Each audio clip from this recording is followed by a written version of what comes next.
The dark figure of Clobane Castle stood tall in the moonlight, casting grim shadows across the snow-covered trees.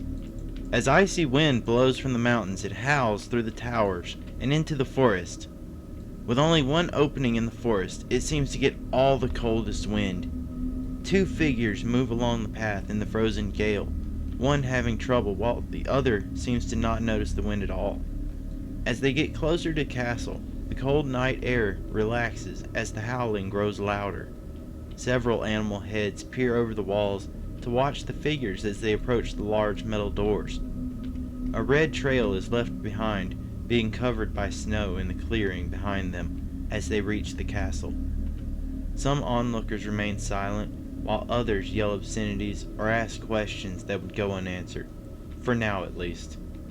As the two figures walked up to the door, it was suddenly opened by some invisible force. A warm, golden light poured out from inside of the castle, illuminating the figures as they walked through the doorway. One was a tall, thin man with dark red hair down to his shoulders. He wore dark jeans, now stained with fresh blood, and a brown leather jacket. If he wasn't dragging his leg, he may have looked intimidating, but he appeared to be much worse off than the girl beside him. Her solid white dress appeared to be perfectly clean, no dirt or blood to be seen anywhere on her. She carried a bright white parasol that had nearly made her vanish in the snow. It wasn't to hide herself. The younger girl just liked to match her white hair and eyes. As the two entered, the large metal doors behind them closed themselves, narrowly missing the man as he was slower to get inside. The metal pieces hit each other with a loud clang that echoed down the corridor. The man stumbled for a moment and caught himself, breathing hard, while the girl watched him. "So, where are we supposed to go now? The gathering hall?" she asked the man.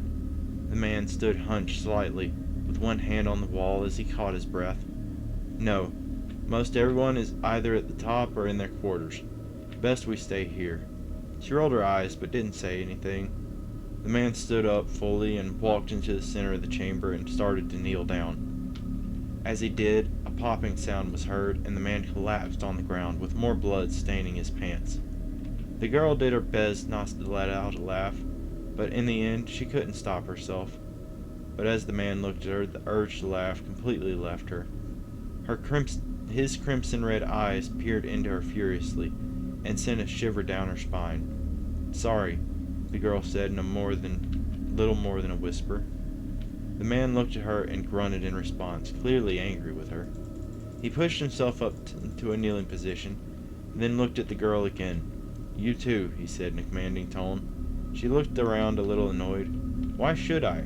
We're the only ones here." The man looked even angrier when he was about to get up when a loud thump echoed from the other end of the hallway. "That's why."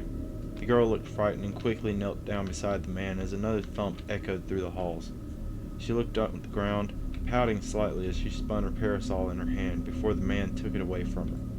He threw it off to the side as the girl just glared at him. She started to say something, but the man held up a hand in front of her face. The thumping was growing louder and more rhythmic, almost like the castle itself had a heartbeat. As it grew louder, lights at the far end of the corridor seemed to go out one by one. The darkness crept towards them, engulfing every light and showing nothing behind it. When only the light above the two was left, the rhythmic thumping finally stopped. The darkness stopped its progression as well, now almost like a wall of shadows. They both watched the floor, not daring to speak or look up first. Huge yellow eyes glared down at them from the darkness, where a giant black wolf stood. It took up nearly the entire corridor and was crouched as if to attack its prey. A deep growl shook the chamber as a voice yelled out, "Well?" The man looked up slightly, his voice steady to not show fear. "Hey guys, I just want to say that I appreciate you listening so much. If you're enjoying this series, like, subscribe, share with every single person you know that might enjoy this series. Become a member today. Support the channel so that I have even more time to devote to generating this world that I am building and all of the lore that is going to come with it, because I am having so much fun, and I hope you are too. tune in for more, because I have so much written already. I have so much more to write. This story is going for like 100 chapters, 200 chapters. I don't know how far. We're just gonna keep going for a long time. Let's get back into it. We were successful in destroying the settlement, my lord.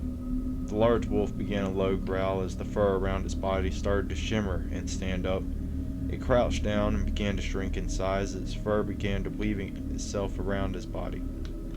Once it had gotten much smaller, it stood up on its back legs, slowly began to develop a more human posture.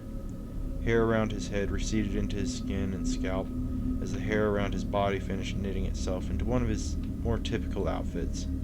Now, standing before them was a clean-shaven man with short black hair and bright yellow eyes.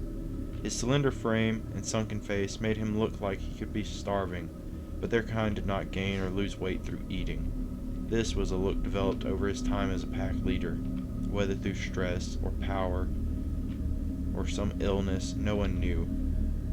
"Where are the others?" he asked in a low, angry tone. "I'm sorry, Lord Agril. We did not expect such resistance from them. We lost the rest of our team." The man's voice finally broke upon finishing his statement. The girl looked at him with light concern in her eyes. "What? I've lost nearly 100 of my best warriors to take out one little village, and you dare call that a success?" Agril was now right in the man's face and appeared to be furious. "My lord, the man started, but before he could say anything, the girl stood up and looked Agril in the eyes. She was nearly half his height, so she had her chin held high in the air to talk to him. "It wasn't our fault. They were just too strong." Agril scowled at her for a moment before letting out a rough laugh. "Too strong? I don't allow weaklings in my army." He held up his hand, which grew first slightly, as claws grew from his fingertips. A rush of wind blew past the girl as she suddenly fell to the floor, blood pouring from her neck. "No enemy is ever too strong. You just weren't strong enough. Our blood is wasted on weaklings like you." Agril flung his head to the side, letting blood fly onto the walls. "Now tell me, Rith, why did you call this a success?" The red-haired man was now staring at the pool of blood surrounding the girl, shaking slightly after seeing her throat cut so casually. "Rith!" Agril yelled, pulling him out of his trance. "My lord, we encountered much more resistance than expected. Our scouts were unable to get a count of their troops, but we thought we had some idea of their numbers. They had almost 3 times the force we expected, my lord." Rith kept his head down, his eyes shut in fear that he would be next. "I see," Agril finally said. "Well then, as long as we are the ones spilling more blood, we can call that a victory for now." Rith let out a shaky breath of relief. "Thank you, my lord. I swear I will do better from this point on." Agril smiled and laughed. "Yes, always better, always stronger, always the ones on top, as it should be." Suddenly, a small door in the side of the chamber opened, and an old man with graying brown hair looked around before spotting Agril. "My lord, preparations are complete. Whenever you are ready." He stood by the door, taking in the sight of the girl and all of her blood. He seemed to not want to get her blood on his pressed brown pants and white shirt. "Ah, Bashal. Good, I don't need to find you. I need you to take care of this," Agril said, gesturing down at the girl. The man known as Bashal just stared, more out of frustration than shock at the sight of what was before him. "Another free thinker, my lord? What shall I do with it?" Despite all his loyalty, the old man couldn't help but make a snide remark. He was one of the strongest members of the pack, and one of the most loyal generals in Agril's disposal. Regardless, he was always the one who was called to clean up after the leader's outbursts. "Just throw her in the pit. She won't be my problem anymore." He waved his hands towards the girl, and he started to walk down the corridor deeper into the castle. He looked back, gesturing for Rith to follow. With some effort, Rith pulled himself up from the ground and limped after him. As Rith caught up, he noticed Agril had a wicked grin on his face. "Despite our losses, we should have no trouble continuing the plan. Tonight is the start of it all, as the bright full moon bathed the world in its light." Agril had a fierce look in his eyes as he spoke these words, his fists clenched at his sides. "Yes, my lord, We have great speed and power, but, sir, do you truly think this is possible? Most of our forces have never spent more than a day's time in a transformed state. Agril laughed and shook his head before giving Rith a serious look. Then we just kill whatever is left. A sandy brown wolf ran up the corridor towards them, catching Agril's attention and giving him a light nod. Good. Go now, and report back to me in 3 days' time. The wolf bowed its head and ran down the corridor towards the large metal doors. A high-pitched howl echoed throughout the castle, followed by a forceful rumble that even caused the ground to shake.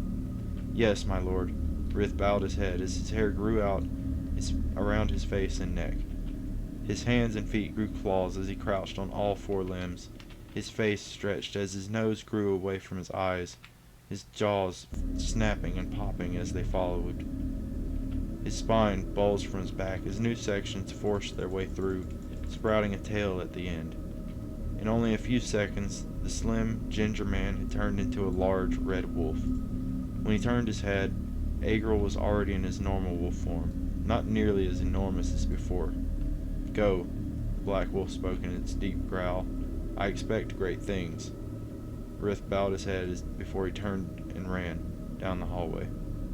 As he approached the large metal doors, he took in his surroundings.